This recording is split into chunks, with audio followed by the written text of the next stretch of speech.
नमस्कार दोस्तों, मैं अमित दुबे आपका हार्दिक स्वागत करता हूं। दोस्तों, आज के मीडिया के उभरते हुए सितारे अर्नब गोस्वामी का नाम शायद किसी परिचय के मोहताज नहीं है। निडर, निर्भय, बेबाक और इलेक्ट्रॉनिक मीडिया के बेताज बादशाह, जिनकी वजह से भारत का नंबर 1 न्यूज चैनल आज तक का भी नींद हराम है, क्योंकि इनका रिपब्लिक भारत न्यूज चैनल आजकल आज तक को टक्कर जो दे रहा है।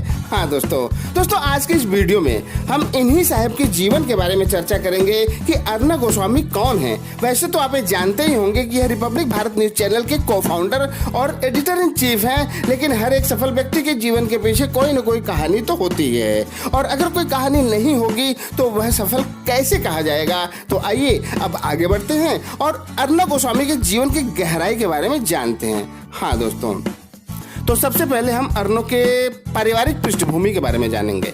अर्नब का जन्म 7 मार्च 1973 को उत्तर पूर्व भारत के असम राज्य के गुवाहाटी में एक असमिया ब्राह्मण परिवार में हुआ था। उनका बचपन राजनीतिक माहौल में बीता था, शायद इसीलिए वे राजनीतिक उठापटक की समझ ज्यादा रखते हैं। उनके दादा रजनीकांत गोस्वामी एक वकील, कांग्रेस के नेता और एक स्वतंत्रता सेनानी थे। पिता का नाम मनोरंजन गोस्वामी है, जो कि भारतीय सेना में अधिकारी थे और बाद में बीजेपी में शामिल हुए, और माता का नाम सुप्रभा गेन गोस्वामी है, जो एक राइटर हैं।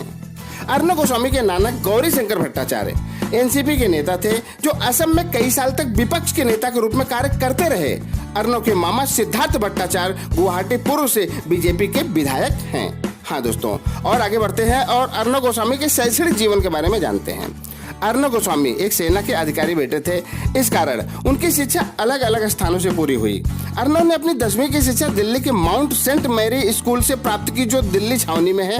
12वीं की शिक्षा केंद्रीय विद्यालय जबलपुर छावनी से प्राप्त की, और स्नातक की शिक्षा हिंदू महाविद्यालय दिल्ली से समाजशास्त्र विषय में प्राप्त किया।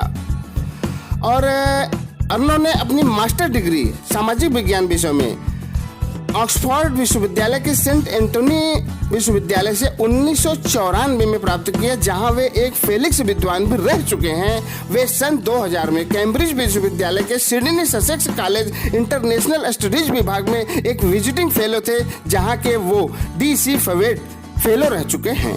हाँ दोस्तों, आगे और बढ़ते हैं और अर्नब गोस्वामी के वैवाहिक जीवन के बारे में चर्चा करते हैं। दोस्तों, अर्नब गोस्वामी के पत्नी का नाम साम्यव्रत राय गोस्वामी है। उनका एक बेटा भी है। उनका दिल्ली और मुंबई दोनों जगहों पर आना जाना लगा रहता है। तो दोस्तों, और आगे बढ़ते हैं और अब हम अर्नब गोस्वामी के मेन टॉपिक, जो आज के वीडियो का मेन टॉपिक है, उनका कैरियर है। उनके कैरियर पर फोकस करते हैं और जानते हैं कि अर्नब गोस्वामी के कैरियर की कहानी क्या है।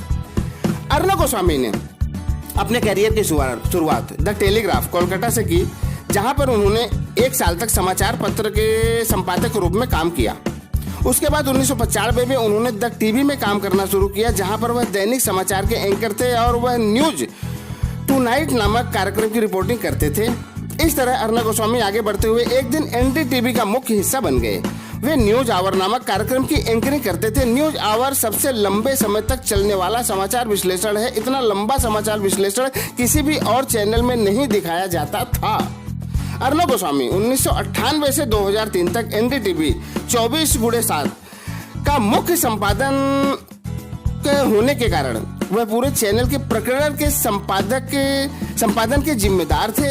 NDTV अर्नब के जीवन का वह प्लेटफॉर्म था जहां वह समाचार संपादक के रूप में प्रमुख टीम का अहम हिस्सा रहे और 1998 से 2003 के बीच न्यूज आवर का संचालन किया। उसके बाद उन्होंने NDTV का वरिष्ठ संपादक बनाया उन्हें NDTV का वरिष्ठ संपादक बनाया गया और 2006 में टाइम्स नाउ में जाने से पहले वह इसी पद पर काम करते रहे। हाँ दोस्तों, उनकी तेज तर्रार शैली की वजह से टाइम्स नाउ में उन्हें असली पहचान मिली। उनके बोलने का अंदाज दर्शकों को खूब पाया और इसी वजह से टाइम्स नाउ देश में अंग्रेजी का सबसे ज्यादा देखा जाने वाला चैनल बन गया। इस तरह अर्नब गोस्वामी ने टाइम्स नाउ में अपनी एक बेहतर जगह बनाई। उनका आक्रामक अंदाज दर्शकों को खूब पसंद आया और कुछ इस कदर पसंद आया कि टाइम्स नाउ चैनल के वह सबसे बड़े कमाऊ पुत बन गए। उस चैनल की 70% कमाई का जरिए अर्नब गोस्वामी बन गए थे। इस कारण उन्हें संपादकीय निदेशक और प्रधान संपादक से प्रोन्नत कर टाइम्स नाउ और ET नाउ का प्रेसिडेंट न्यूज और प्रधान संपादक बनाया गया। हाँ दोस्तों ये तो रहा था अर्णव गोस्वामी के कैरियर के बारे में। अब हम अर्णव गोस्वामी के उपलब्धियों के बारे में जानेंगे। 11 जुलाई 2006 को मुंबई ट्रेन विस्फोट के समय में अर्णव ने 26 घंटे एंकरिंग की थी, जिसमें उन्होंने 200 से अधिक नेताओं के साक्षात्कार लिए थे। 65 घंटे से अधिक समय के लिए उन्होंने 26/11 के मुंबई आतंकी हमलों की रिपोर्टिंग की थी। उन्होंने कुछ किताबें भी लिखी हैं, जैसे compatible terrorism, the legal challenge आदि। दोस्तों और आगे बढ़ते हैं और यह जानते हैं कि अर्णव गोस्वामी को कौन कौन से पुरस्कार मिले। दोस्तों 2003 में उन्हें सर्वश्रेष्ठ प्रस्तोता या एंकर के लिए एशियन टेलीविजन अवार्ड से सम्मानित किया गया। 2007 में society young achievers award for excellence in the field of media के अवार्ड से सम्मानित किया गया। 2008 में उन्हें Indian news broadcasting award for innovative editor in chief के अवार्ड से सम्मानित किया गया। 2010 में Assamese of the year award news द्वारा सम्मानित किया गया और 2010 में रामनाथ गोले का award for excellence in journalism Indian express द्वारा सम्मानित किया गया। उसके बाद 2012 में ENBA award for news TV editor in chief of the year के अवार्ड से उन्हें सम्मानित किया गया। हाँ दोस्तों और आगे बढ़ते हैं और अब ये जानते हैं हम कि अर्णव गोस्वामी और रिपब्लिक भारत का रिश्ता क्या है, कैसे कब वे रिपब्लिक भारत उन्होंने ज्वाइन किया और रिपब्लिक भारत को उन्होंने शुरू किया। 2006 से 2016 तक Arnab Goswami editor in chief और Indian news channel Times Now और 80 नाउ के एक समाचार एंकर थे। टाइम्स नाउ पर उन्होंने द न्यूज आवर एक लाइव बहस का खुलासा किया। उन्होंने इस विशेष टेलीविजन कार्यक्रम की मेजबानी भी की।